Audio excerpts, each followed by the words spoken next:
Hello and welcome. I'm so glad you're here, sharing a moment of your day with me. I want you to know that your life, your experiences, and each breath you take all matter.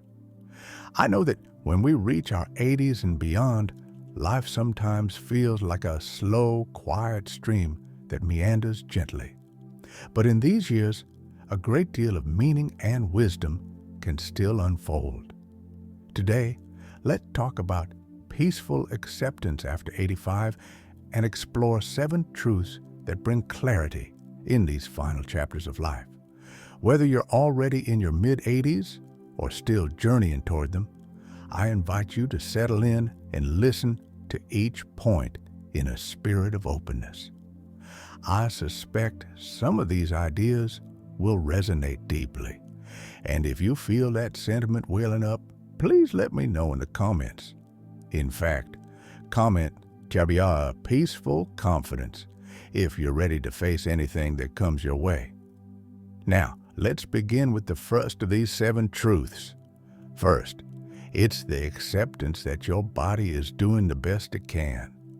At this stage in life, let's be real, our bones ache, our fingerprints of youth fade, and sometimes simply walking across the room is a real triumph. But there's strength in acknowledging that your body is not the same as it was decades ago, nor is it meant to be. Instead of dwelling on what used to be, you can find peace by saying, "This is my vessel, and I'll take care of it however I can on its own terms." Furthermore, showing kindness to your body in whatever ways are still possible is a powerful act of self-love. That kindness might mean gentle stretches each morning, or savoring a warm cup of tea before bed, or simply letting yourself rest without guilt. Think of the body as a faithful companion that's carried you through life's storms. By showing gratitude for it, you invite acceptance, and with acceptance comes greater comfort, both physically and emotionally.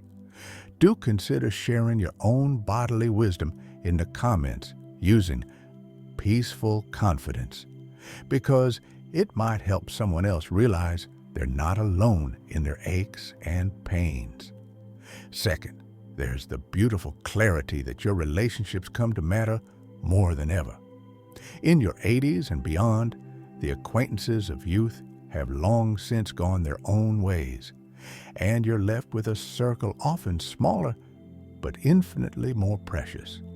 Those who remain, your close relatives, your dear friends, perhaps a supportive neighbor, are likely there because of mutual devotion. There's a quiet joy in that. You might notice fewer social events than in your younger days, and that's perfectly fine. The depth of a single meaningful conversation can easily replace a lifetime of shallow chatter.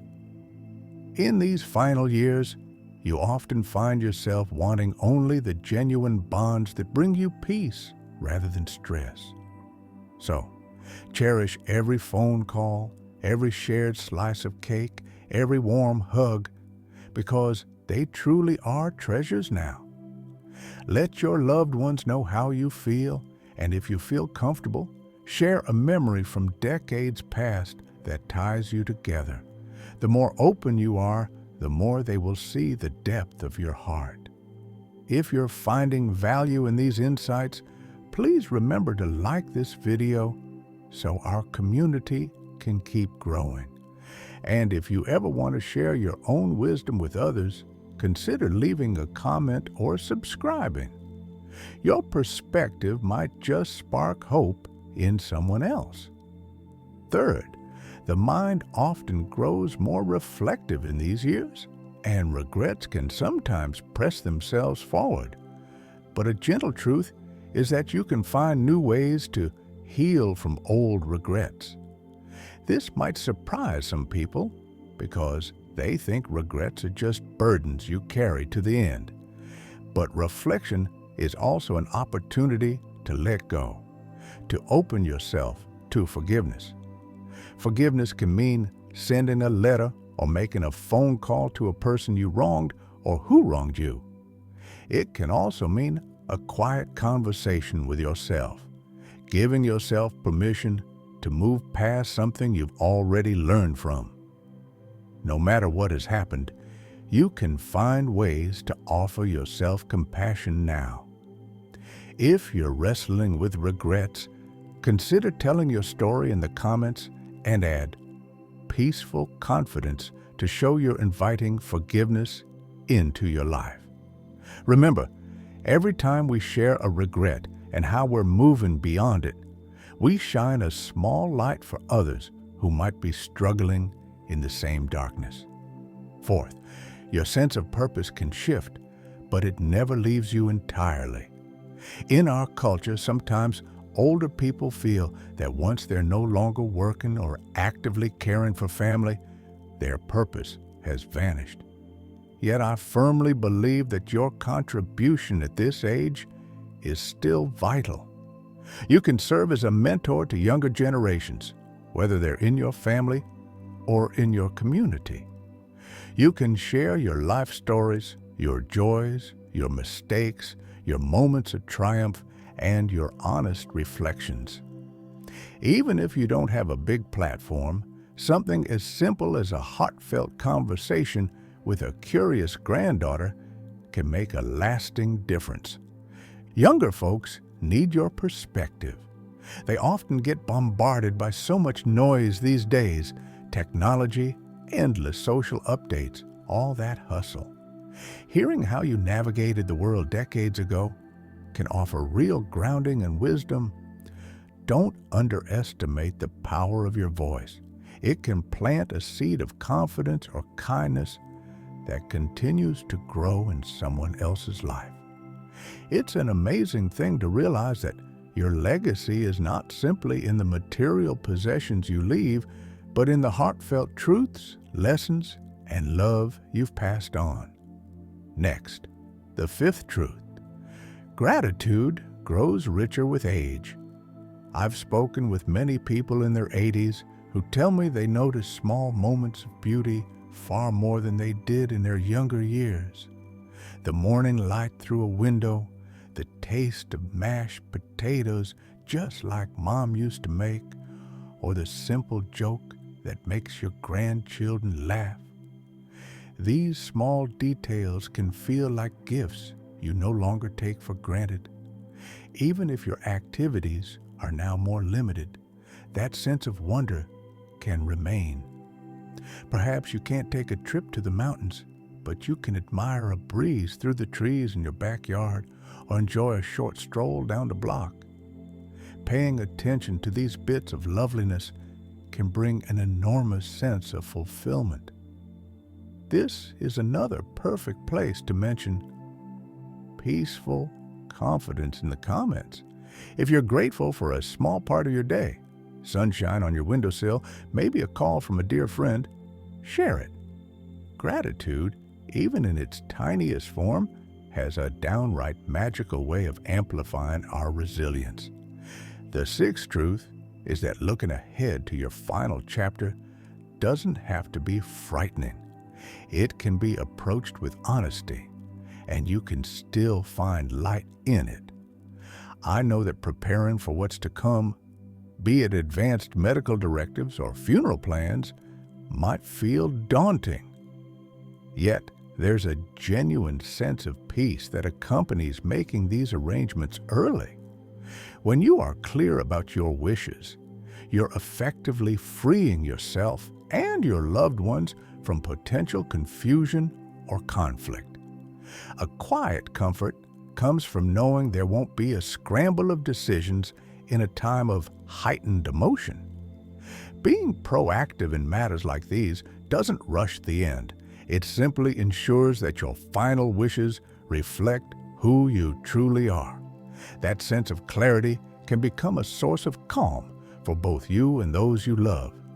Constructing a living will or having open conversations about end-of-life care isn't melancholy, it's self-care. If you've had to make such preparations, or if you're considering it, your journey can help others realize It's not as intimidating as it may seem. Feel free to mention your insights below because these dialogues can demystify something we too often see as taboo. Finally, the seventh truth. You still have the ability to love. This might be the most profound realization of all. The heart doesn't age in the way our bodies do. From caring for a friend who's unwell to praying for someone across the world to showing kindness to a grieving neighbor, your heart can still speak volumes of love. It doesn't matter whether that love is expressed through gentle words or simply sitting next to someone who needs company. Each of these expressions can serve as a testament that you are alive, feeling, and connected to the greater web of humanity. Love is the force that can carry you through uncertain days. Many elders I've spoken with say that the love they extend and receive in their 80s is surprisingly pure. Perhaps because after so many decades of sorting through what matters, they realize that love is truly essential. So, let your love shine through. Don't hesitate to say, "I love you," to those who matter, whether they're family, a friend, or even someone who's come into your life only recently. That love might just give them a memory they'll hold on to forever. And if you feel any hesitation, remind yourself that your capacity for love is one of your greatest gifts, even now. As we come to our conclusion, let's recap the 7 truths that can bring calm and clarity. First, your body is doing the best it can. Second, your relationships are more precious than ever. Third, regrets can still be healed. Fourth, you still have purpose, and your voice is essential. Fifth, gratitude becomes deeper with age. Sixth, looking ahead openly can bring unexpected peace. And seventh, you can forever shine your love into the world. Each of these truths holds a key to living these chapters with dignity, grace, and warmth. I hope you'll remember that you are valuable, that your words can help someone else navigate their own path in these older years. If something here struck a chord, share it in the comments, along with "Truck a Peaceful Confidence," so we can celebrate one another's insights. And if you'd like to hear more content like this, please consider liking this video and subscribing. There's so much wisdom still waiting to be shared among us. Thank you for spending this time with me. May your path ahead be filled with the gentle light of acceptance, the comfort of beloved companions, and the sustaining power of love. Whether you're well into your 80s or simply planning for that day, remember that each breath is a new chance to find peace and connection. Until we meet again, stay open-hearted, stay true to your quiet strength, and take good care of yourself.